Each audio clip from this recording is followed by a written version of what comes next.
जय माँ गंधर्वपुर वासिनी सदगुरुदेव गुरु माँ देवी ज्ञानेश्वरी जी के श्री चरणों में पुत्र का कोटि कोटि नमन। श्री गंधर्वपुर वासिनी माँ पीताम्बरा बगलामुखी का आशीर्वाद आप सभी भक्तों पर सदैव बना रहे।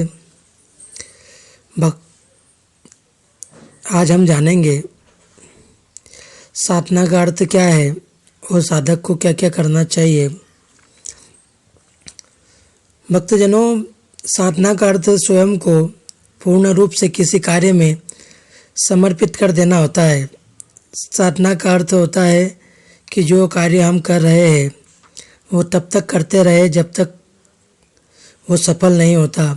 साधना का अर्थ है अपने आप को उस लेवल तक तैयार करना जहां आप एक पूर्ण ऊर्जा के पुंज बन जाए।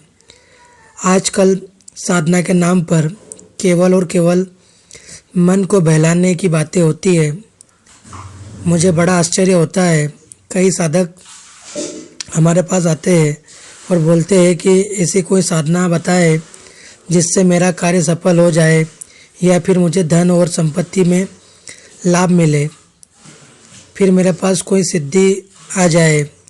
मगर सही में क्या वो साधना करना चाहता है या स्वयं को साधना के लिए उसने तैयार करके रखा हुआ है? क्योंकि ज़्यादातर साधकों का तो एक ही सोच होती है, कोई साधना मिल गई और बताए अनुसार साधना कर लिया, फिर परिणाम नहीं मिला तो साधना सही नहीं है, गुरु सही नहीं है, मेरा भाग्य सही नहीं है, या फिर ये सब बेकार की बातें हैं।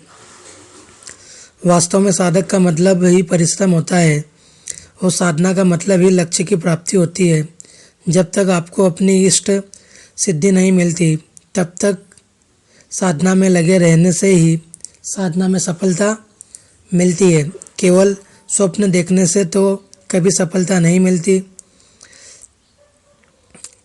आप एक बात को समझिए कि एक गांव में एक ढोल बजाने वाला जब ढोल बजाता था तो बरसात आती थी। किसी व्यक्ति ने उस ढोल वाले से पूछा, ऐसा क्या करता है तू? तब वो बोला, मैं कुछ नहीं करता, मैं तो ढोल बजाते रहता हूँ जब तक बरसात नहीं आती। बस इस छोटे से प्रसंग का यही तात्पर्य है कि आपको शायद समझ में कुछ समझा दूँ। यदि साधना में सफल होना है तो निष्ठापूर्वक उस कार्य में और उस साधना में लगे रहो जब तक आपको सफलता नहीं मिलती। आप में से कई लोगों ने इंद्रजाल नाम की किताब पढ़ी होगी, उसमें कई चमत्कारिक प्रयोग दिए हुए हैं। क्या कभी आप में से किसी भी व्यक्ति ने वो प्रयोग करके देखे हैं? आपने एक प्रयोग किए, वो सफल नहीं हुए, मान लिया, तो क्या फिर से किया? तीसरी बार किया या 50 बार किया? नहीं, क्योंकि इतना करने की हिम्मत ही नहीं है आप में। इतनी मेहनत किसे करनी है? ये छोड़ो, चलो ये बताओ, उसके बाद दूसरा या तीसरा या उसमें जितने प्रयोग बताए हैं वो सब आपने कर लिए? नहीं किए, क्योंकि ये प्रयोग करने के बाद निष्फलता मिलने पर आपने सबको गलत मान लिया। बस यही चल रहा है आजकल साधक के जीवन में। वास्तव में साधक बनो, सिद्धियों के लिए ही करो, मगर तब तक करो जब तक सिद्धि आपके चरणों में नहीं आ जाती। इष्ट की साधना करो, मगर तब तक करो जब तक इष्ट खुद आकर वरदान देने के लिए बाध्य ना हो जाए।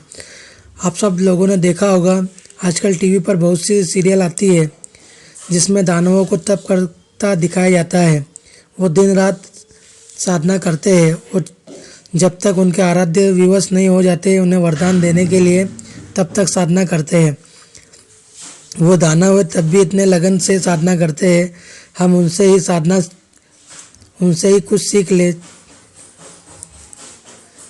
जब साधना शुरू करो तो ये बात अपने दिमाग में बिठा लो कि अब या तो साधना सफल होगी और सिद्धि मिलेगी या फिर देह गिरेगी। साधक बनो, सच्चे साधक बनो, खुद के लिए साधना करो तो सही अर्थ में साधना सफल होती है। भक्तजनों, अगर स्वयं साधक बनकर अपनी बगलामुखी साधना के माध्यम से समस्याओं को हल करें, क्योंकि जीवन में परेशान सभी है। और दूसरों के भरोसे पे ना रहे, क्योंकि हर जगह पे आपको सिद्ध साधक नहीं मिलेंगे, हर जगह पे संविदा साधक मिलेंगे। इसीलिए अगर आप माता बगलामुखी की साधना आराधना करना चाहते हैं तो माता बगलामुखी की दीक्षा संबंधित मार्गदर्शन हेतु माँ के दिव्य दरबार में संपर्क करें। जय माँ बगलामुखी, जय श्री महाकाल।